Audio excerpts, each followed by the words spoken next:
सुरा संपूर्ण कलशम रुधिराप्लुतमेव च दधाना हस्तपद्माभ्याम कुष्मांडा शुभदास्तु में। माता दुर्गा के चौथे स्वरूप का नाम कुष्मांडा है। अपनी मंद हल्की हंसी द्वारा ब्रह्मांड को उत्पन्न करने के कारण ही इनका नाम कुष्मांडा पड़ा। नवरात्रों में चौथे दिन कुष्मांडा देवी के स्वरूप की उपासना की जाती है। इस दिन साधक का मन अनाहत चक्र में स्थित होता है, अतः पवित्र मन से पूजा उपासना के कार्य में लगना चाहिए। माँ की उपासना मनुष्य को स्वाभाविक रूप से भव सागर से पार उतारने के लिए सुगम और श्रेष्ठकर मार्ग है। माता कुष्मांडा की उपासना मनुष्य को आदि व्याधियों से विमुक्त करके उसे सुख, समृद्धि और उन्नति की ओर ले जाती है। अतः अपनी लौकिक पारलौकिक उन्नति चाहने वालों को कुष्मांडा की उपासना में हमेशा तत्पर रहना चाहिए।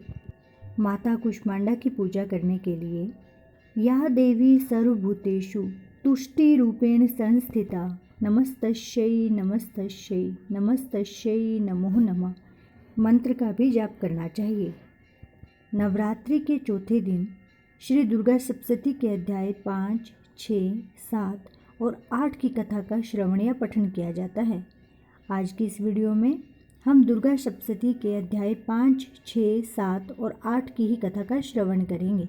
अध्याय 5 देवताओं द्वारा अंबिका के रूप की प्रशंसा तथा देवी की स्तुति।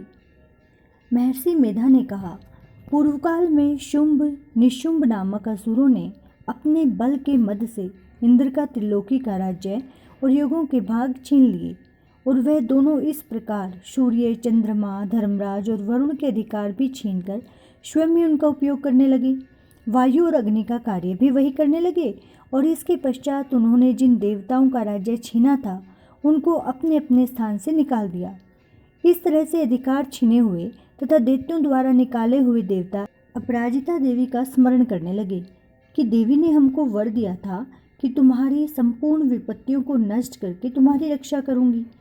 ऐसा विचार कर सब देवता हिमालय पर गए और भगवती विष्णु माया की स्तुति करने लगे। देवताओं ने कहा, देवी को नमस्कार है, शिव को नमस्कार है, प्रकृति और भद्रा को नमस्कार है। हम लोग रुद्रा, नित्या और गौरी को नमस्कार करते हैं। ज्योत्सना में चंद्र रूपिणी व सुख रूपा देवी को निरंतर नमस्कार है। शरणागतों का कल्याण करने वाले वृद्धि और सिद्धि रूपा देवी को हम बार बार नमस्कार करते हैं।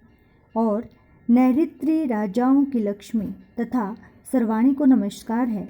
दुर्गा को, दुर्ग स्थलों को पार करने वाली दुर्गपारा को, सारा, सर्वकारिणी, ख्याति, कृष्ण और घुम्र देवी को सदैव नमस्कार है। अत्यंत सौम्य तथा अत्यंत रौद्र रूपा को हम नमस्कार करते हैं। उन्हें हमारा बारंबार प्रणाम है। जगत की आधारभूत कृति देवी को बार बार नमस्कार करते हैं। जिस देवी को प्राणी मात्र विष्टा है उसको नमस्कार है, उसको नमस्कार है, उसको नमस्कार है। जो देवी संपूर्ण प्राणियों में चेतना कहलाती है उसको हमारा बारंबार नमस्कार है। जो देवी संपूर्ण प्राणियों में बुद्धि रूप में स्थित है उसको नमस्कार है, उसको नमस्कार है, उसको नमस्कार है। जो देवी सब प्राणियों में निद्रा रूप से विराजमान है उसको नमस्कार है, उसको नमस्कार है, उसको नमस्कार है। जो देवी सब प्राणियों में क्षुधा रूप में विराजमान है उसको नमस्कार है, उसको नमस्कार है, उसको नमस्कार है। जो देवी संपूर्ण प्राणियों में छाया रूप से स्थित है उसको नमस्कार है, उसको नमस्कार है, उसको नमस्कार है। जो देवी सब प्राणियों में शक्ति रूप से स्थित है उसको नमस्कार है, उसको नमस्कार है, उसको नमस्कार है। जो देवी संपूर्ण प्राणियों में तृष्णा रूप में स्थित है उसको नमस्कार है, उसको नमस्कार है, उसको नमस्कार है। जो देवी सब प्राणियों में शांति रूप से स्थित है उसको नमस्कार है, उसको नमस्कार है, उसको नमस्कार है। जो देवी सब प्राणियों में जाति रूप में स्थित है उसको नमस्कार है, उसको नमस्कार है, उसको नमस्कार है। जो देवी सब प्राणियों में लज्जा रूप में स्थित है उसको नमस्कार है, उसको नमस्कार है, उसको नमस्कार है।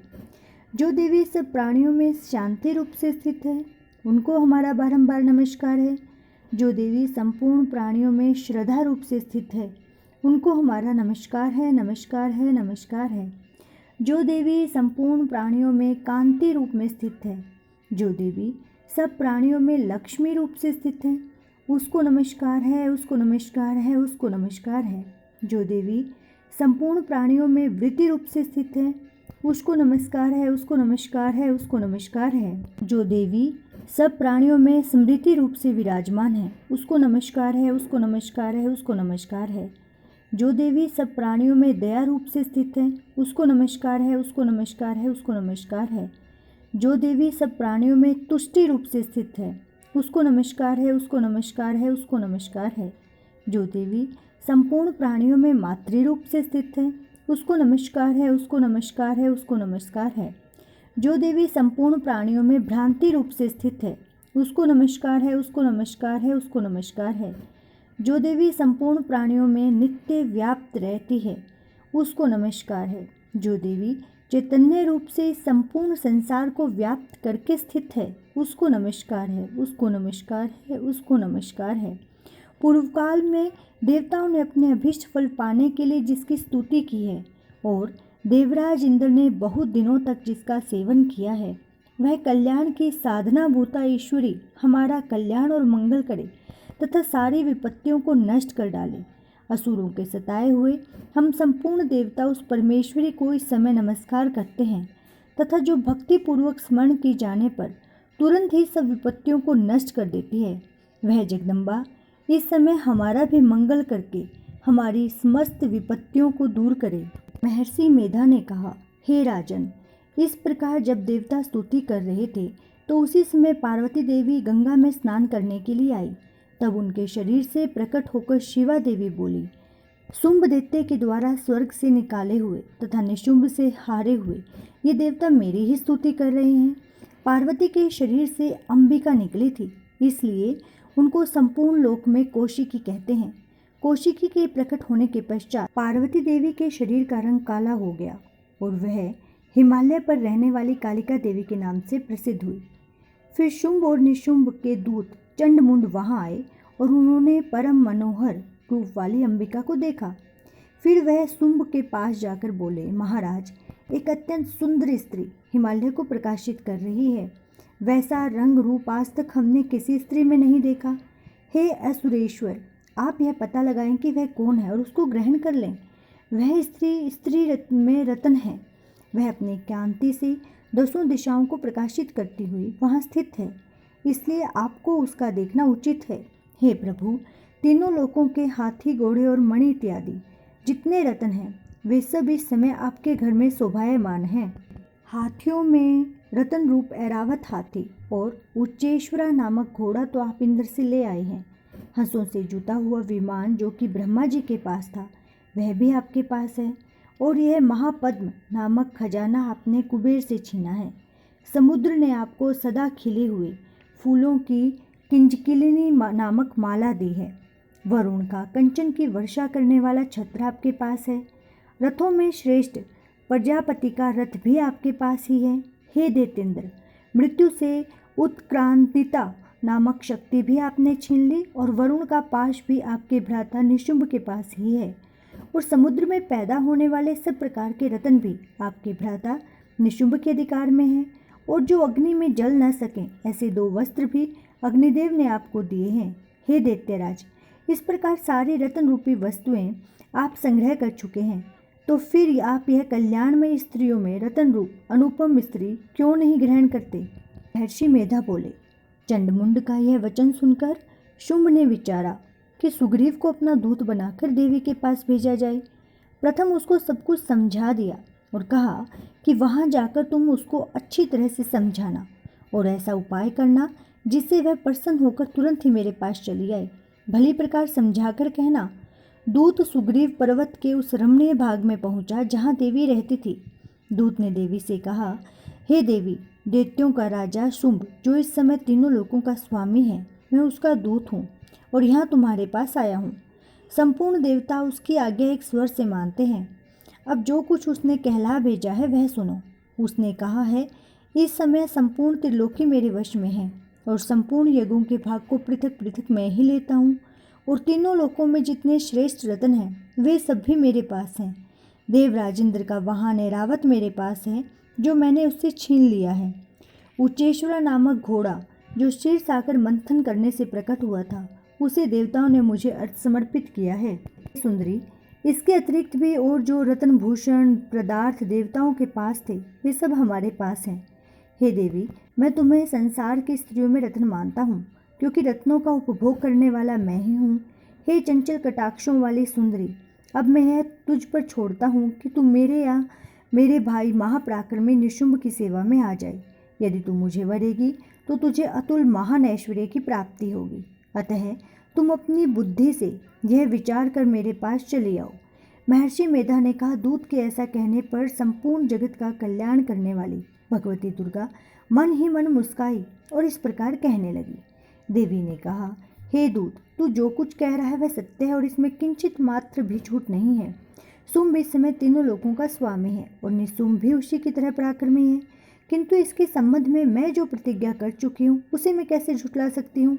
अतः तू मैंने जो प्रतिज्ञा की है उसे सुन। जो मुझे युद्ध में जीत लेगा और मेरे अभिमान को खंडित करेगा तथा बल में मेरे समान होगा, वही मेरा स्वामी होगा। इसलिए शुंभ तथा महापराक्रमी निशुंभ यहाँ आवे और युद्ध में जीत कर मुझसे विवाह कर ले। इसमें भला देर की क्या आवश्यकता है। दूत ने कहा, हे देवी, तुम अभिमान में भरी हुई हो, मेरे सामने तुम ऐसी बात न करो। इस त्रिलोकी में मुझे तो कोई भी ऐसा दिखाई नहीं देता जो शुंभ और निशुंभ के सामने ठहर सके। हे देवी, जब अन्य देवताओं में से कोई शुंभ या निशुंभ के सामने नहीं ठहर सका, तो फिर तुम जैसी स्त्री उनके सामने रणभूमि में ठहर सकोगी। जिन शुंभ आदि असुरों के सामने इंद्र आदि देवता नहीं ठहर सके, तो फिर तुम अकेली स्त्री उनके सामने कैसे ठहर सकोगी। अतः तुम मेरा कहना मानकर उनके पास चली जाओ, नहीं तो जब वह तुम्हें केश पकड़कर घसीटते हुए ले जाएंगे तो तुम्हारा गौरव नष्ट हो जाएगा। इसलिए मेरी बात मान लो। देवी ने कहा, जो कुछ तुमने कहा ठीक है। शुंभ और निशुंभ बड़े बलवान हैं, लेकिन मैं क्या कर सकती हूँ, क्योंकि मैं बिना विचारे प्रतिज्ञा कर चुकी हूँ। इसलिए तुम जाओ और मैंने जो कुछ कहा है वह सब आदरपूर्वक असुरेंद्र से कह दो। इसके पश्चात जो वह उचित समझे वही करें। इसके साथ ही 5वां अध्याय संपूर्ण होता है। 6ठा अध्याय, धूम्रलोचन वध। महर्षि मेधा ने कहा, देवी की बात सुनकर दूत क्रोध में भरा हुआ वहां से असुरेंद्र के पास पहुंचा और सारा वृतांत उसे कह सुनाया। दूत की बात सुन असुरेंद्र के क्रोध का पारावार न रहा और उसने अपने सेनापति धूम्रलोचन से कहा, धूम्रलोचन, तुम अपनी सेना सहित शीघ्र वहां जाओ और उस दुष्टा के केशों को पकड़कर उसे घसीटते हुए यहाँ ले आओ। यदि उसकी रक्षा के लिए कोई दूसरा खड़ा हो, चाहे वह देवता, यक्ष अथवा गंधर्व ही क्यों ना हो, तुम उसको अवश्य ही मार डालना। महर्षि मेधा ने कहा, शुंभ के इस प्रकार आज्ञा देने पर धूम्रलोचन 60,000 राक्षसों की सेना को साथ लेकर वहां पहुंचा और देवी को देख ललकार कर कहने लगा, अरे तू अभी शुंभ और निशुंभ के पास चल। यदि तू प्रसन्नतापूर्वक मेरे साथ न चलेगी तो मैं तेरे केशों को पकड़कर घसीटता हुआ तुझे ले जाऊंगा।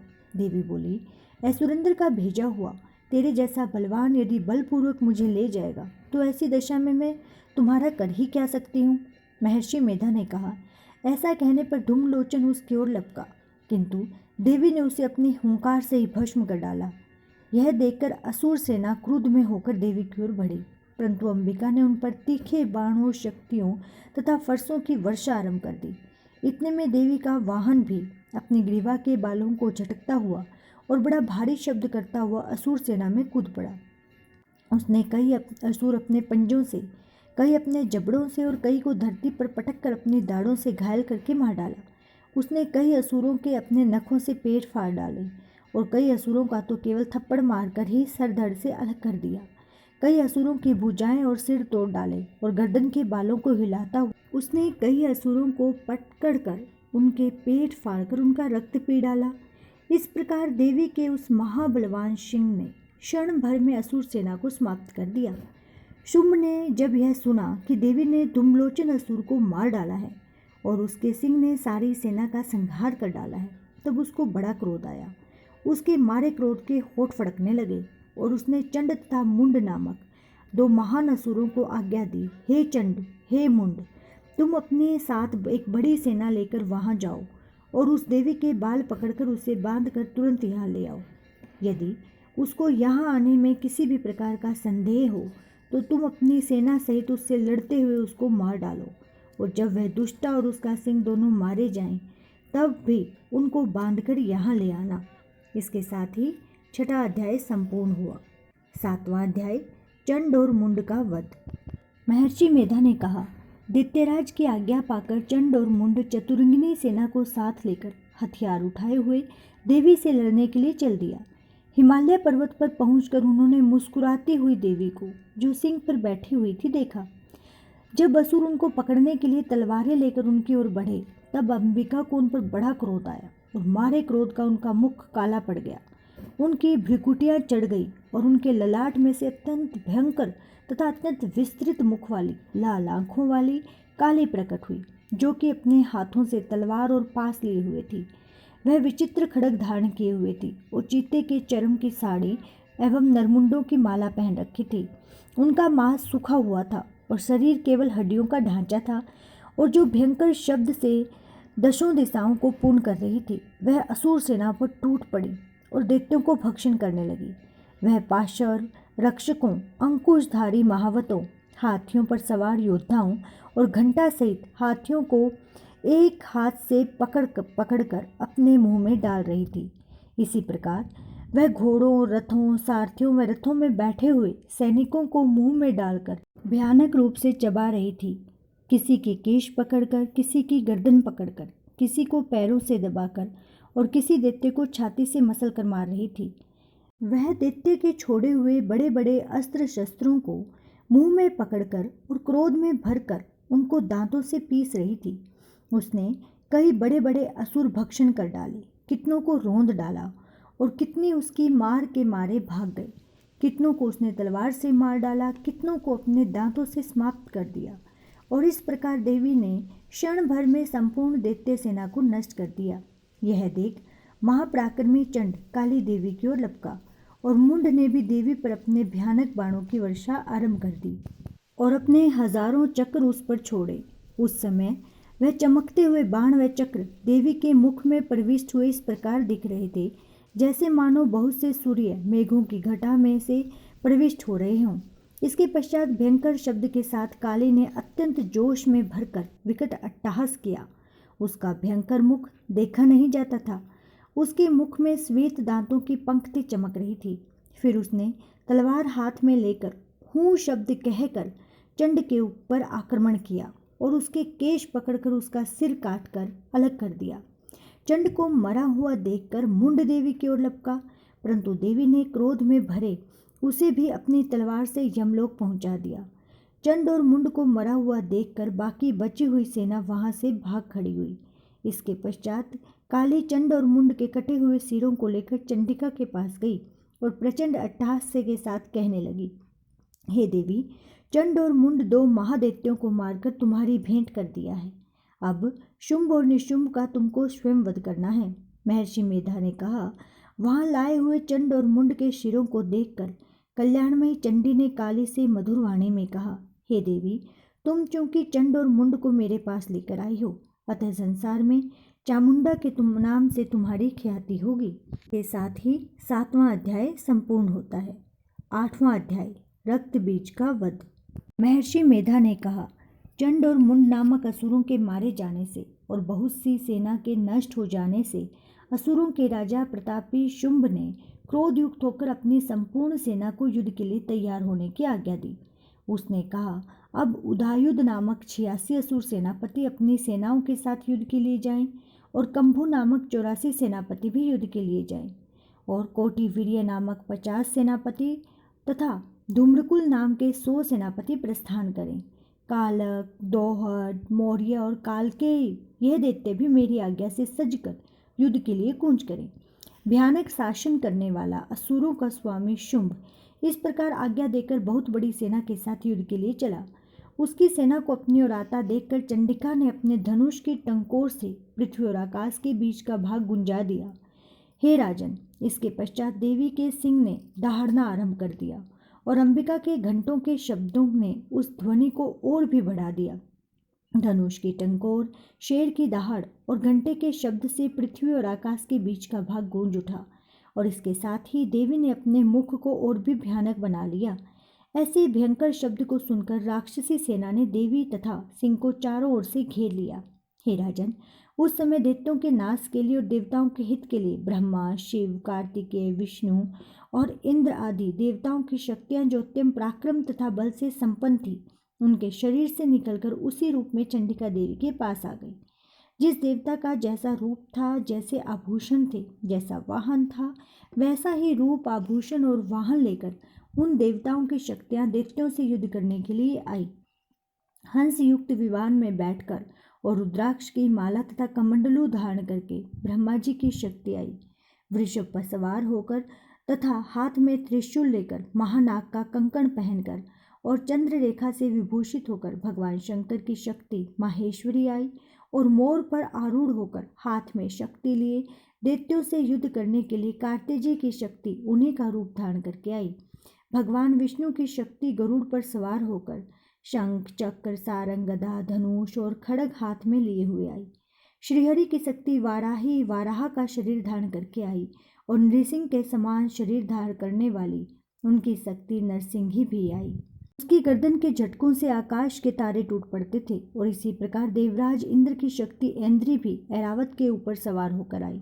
इसके पश्चात इन देव शक्तियों से घिरे हुए भगवान शंकर ने चंडिका से कहा, मेरी प्रसन्नता के लिए तुम शीघ्र ही उन असुरों को मारो। इसके पश्चात देवी के शरीर में से अत्यंत उग्र रूप वाली तथा सैकड़ों गिदड़ियों के समान आवाज करने वाली चंडिका शक्ति प्रकट हुई। उस अपराजिता देवी ने धूमिल जटा वाले भगवान श्री शंकर जी से कहा, हे प्रभु, आप मेरी ओर से दूत बनकर शुंभ और निशुंभ के पास जाइए और उन अत्यंत गर्वीले दैत्यों से कहिए तथा उनके अतिरिक्त और भी जो दैत्य वहाँ हो उनसे भी कहिए कि जो तुम्हें अपने जीवित रहने की इच्छा हो तो त्रिलोकी का राज्य इंद्र को दे दो। देवताओं को उनका यज्ञ भाग मिलना आरंभ हो जाए और तुम पाताल को लौट जाओ। किंतु यदि बल के गर्व से तुम्हारी लड़ने की इच्छा हो तो फिर आ जाओ, तुम्हारे मांस से मेरी योगिनियां तृप्त होंगी। चूंकि उस देवी ने भगवान शंकर को दूत के कार्य में नियुक्त किया था, इसलिए वह इस संसार में शिवदूती के नाम से विख्यात हुई। भगवान शंकर से देवी का संदेश पाकर उन दैत्यों के क्रोध का कोई आर पार न रहा और वह जिस स्थान पर देवी विराजमान थी वहां पहुंचे और जाने के साथ ही उन पर बाणों और शक्तियों से वर्षा करने लगे। देवी ने उनके फेंके हुए बाणों, शक्तियों, त्रिशूल और फर्शों को अपने बाणों से काट डाला और काली देवी उस देवी के साथ आगे खड़ी होकर शत्रुओं को त्रिशूल से विदर्ण करने लगी तथा खड़वांग से कुचलने लगी। ब्राह्मणी जिस तरफ दौड़ती थी उसी तरफ अपने कमंडलू का जल छिड़क कर दैत्यों के वीर्य व बल को नष्ट कर देती थी और इसी प्रकार माहेश्वरी त्रिशूल से, वैष्णवी चक्र से और अत्यंत कोपा वाली कुमारी शक्ति द्वारा असुरों को मार रही थी। इंद्री के बाजू के प्रहार से सैकड़ों दैत्य रक्त की नदियां बहाते हुए पृथ्वी पर सो गए। वाराही ने कितने ही राक्षसों को अपने थूथन द्वारा मृत्यु के घाट उतार दिया। दाढ़ों के अग्रभाग से कितने ही राक्षसों की छाती को चीर डाला और चक्र की चोट से कितनों ही को विदर्ण करके धरती पर डाल दिया। बड़े बड़े राक्षसों को नरसिंह ने अपने नखों से विदर्ण करके भक्षण कर रही थी और सिंहनाद से चारों दिशाओं को गुंजाती हुई रणभूमि में विचर रही थी। शिवदूती के प्रचंड अट्टहास से कितने ही दैत्य भयभीत होकर पृथ्वी पर गिर पड़े और उनके गिरते ही वह उनको भक्षण कर गई। इस तरह क्रोध में भरे हुए मातृगणों द्वारा नाना प्रकार के उपायों से बड़े बड़े असुरों को मरते हुए देखकर राक्षसी सेना भाग खड़ी हुई और उनको इस प्रकार भागता देखकर रक्तबीज नामक महापराक्रमी राक्षस क्रोध में भरकर युद्ध के लिए आगे बढ़ा। उसके शरीर से रक्त की बूंदें पृथ्वी पर जैसे ही गिरती थी, तुरंत वैसे ही शरीर वाला तथा वैसा ही बलवान दैत्य पृथ्वी से उत्पन्न हो जाता था। रक्तबीज गदा हाथ में लेकर ऐन्द्री के साथ युद्ध करने लगा। जब ऐन्द्री शक्ति ने अपने वज्र से उसको मारा तो घायल होने के कारण उसके शरीर से बहुत सा रक्त बहने लगा और उसकी प्रत्येक बूंद से उसके समान ही बलवान तथा महान पराक्रमी अनेकों दैत्य भयंकर रूप से प्रकट हो गए। वह सबके सब दैत्य बीज के समान ही बलवान तेज वाले थे। वे भी भयंकर अस्त्र शस्त्र लेकर देवियों के साथ लड़ने लगे। जब इंद्र के वज्र प्रहार से उसके मस्तक पर चोट लगी और रक्त बहने लगा तो उसमें से हजारों ही पुरुष उत्पन्न हो गए। वैष्णवी ने चक्र से और इंद्री ने गदा से रक्तबीज को चोट पहुंचाई तो वैष्णवी के चक्र से घायल होकर और उसके शरीर से जो रक्त बहा उससे हजारों महासुर उत्पन्न हुए, जिनके द्वारा यह संपूर्ण जगत व्याप्त हो गया। कुमारी ने शक्ति से, वाराही ने खड्ग से और माहेश्वरी ने त्रिशूल से उसको घायल किया। इस प्रकार क्रोध में भरकर उस महादैत्य ने सब मातृ शक्तियों पर पृथक पृथक गदा से प्रहार किया और माताओं ने शक्ति तथा सूल इत्यादि से उसको जो बार बार घायल किया, उससे सैकड़ों महादैत्य उत्पन्न हुए और इस प्रकार उस रक्तबीज के रुधिर से उत्पन्न हुए असुरों से संपूर्ण जगत व्याप्त हो गया, जिससे देवताओं को भय हुआ। देवताओं को भयभीत देखकर चंडिका ने काली से कहा, हे चामुंडे, अपने मुख को बड़ा करो और मेरे शस्त्रघात से उत्पन्न हुए रक्त बिंदुओं और रक्त बिंदुओं से उत्पन्न हुए महासुरों को तुम इस मुख से भक्षण करती जाओ। इस प्रकार रक्त बिंदुओं से उत्पन्न हुए महादैत्यों को भक्षण करती हुई तुम रणभूमि में विचरो। इस प्रकार रक्त क्षीण होने से ये दैत्य नष्ट हो जाएगा। तुम्हारे भक्षण करने के कारण अन्य दैत्य उत्पन्न नहीं होंगे। काली से इस प्रकार कहकर चंडिका देवी ने रक्तबीज पर अपने त्रिशूल से प्रहार किया और काली देवी ने अपने मुख में उसका रक्त ले लिया। तब उसने गदा से चंडिका पर प्रहार किया। प्रहार से चंडिका को तनक भी कष्ट न हुआ, किंतु रक्तबीज के शरीर से बहुत सा रक्त बहने लगा। लेकिन उसके गिरने के साथ ही काली ने उसको अपने मुख में ले लिया। काली के मुख में उस रक्त से जो असुर उत्पन्न हुए उनको उसने भक्षण कर लिया और रक्त को पीती गई। तदंतर देवी ने रक्तबीज को, जिसका कि खून काली ने पिया था, चंडिका ने उस दैत्य को वज्र, बाण, खड्ग और रिष्टि इत्यादि से मार डाला। हे राजन, अनेक प्रकार के शस्त्रों से मारा हुआ और खून से वंचित वह महादैत्य रक्तबीज पृथ्वी पर गिर पड़ा। हे राजन, उसके गिरने से ही देवता अत्यंत प्रसन्न हुए और माताएं उन असुरों का रक्त पीने के पश्चात उद्यत होकर नृत्य करने लगी। इसके साथ ही श्री दुर्गा सप्तशती का 8वां अध्याय संपूर्ण होता है। कल हम 9वें अध्याय का श्रवण करेंगे, जिसमें निशुंभ के वध की कथा का वर्णन मिलता है। यदि आपको ये वीडियो अच्छी लगी हो तो नीचे कमेंट बॉक्स में जय माता दी लिखना ना भूलें। वीडियो को लाइक करें, शेयर करें, चैनल को सब्सक्राइब करें। जय माता दी।